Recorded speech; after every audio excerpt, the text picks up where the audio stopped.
டேரக்டா பேசுமா? பேசலாம். ரெண்டு பேரும் பத்தி கேப்பமா? சொல்லுங்க. முதல்வரோட வண்டி பேர் என்ன? நீங்க சொல்லுங்க, எனக்கு தெரியாது. தெரியாதா? அதுக்கு பேரு டிஃபெண்டர். வண்டி விலை 8.5 கோடி ரூபான்னு சொல்றாங்க. சரி. துணை முதல்வரோட வண்டி பேர் என்ன? தெரியாது.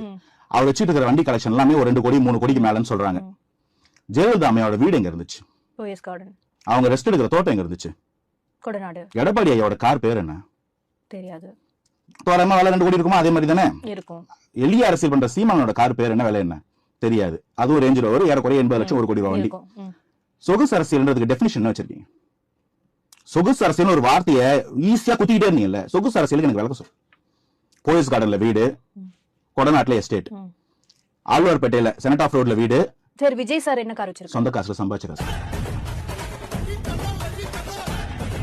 உழைச்சு சம்பாதிச்ச காசு. அவர் எவனையும் திருடல. எந்த ஊழல் குற்றச்சாட்டு அவர் பேர்ல இல்ல.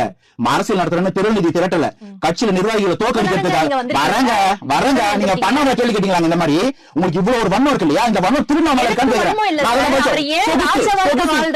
அவர் ராஜ வாழ்க்கை வாழங்க. ராஜ வாழ்க்கை வாழ அனைத்து வாய்ப்பும் இருந்தோம். அதை விட்டுட்டு சேவை பண்ண வராரு. என்ன சேவை பண்ணாரு? இப்ப என்ன பண்ணிட்டு இருக்கிறாரு? பேர் சேவை. உங்களுக்கு தெரியல.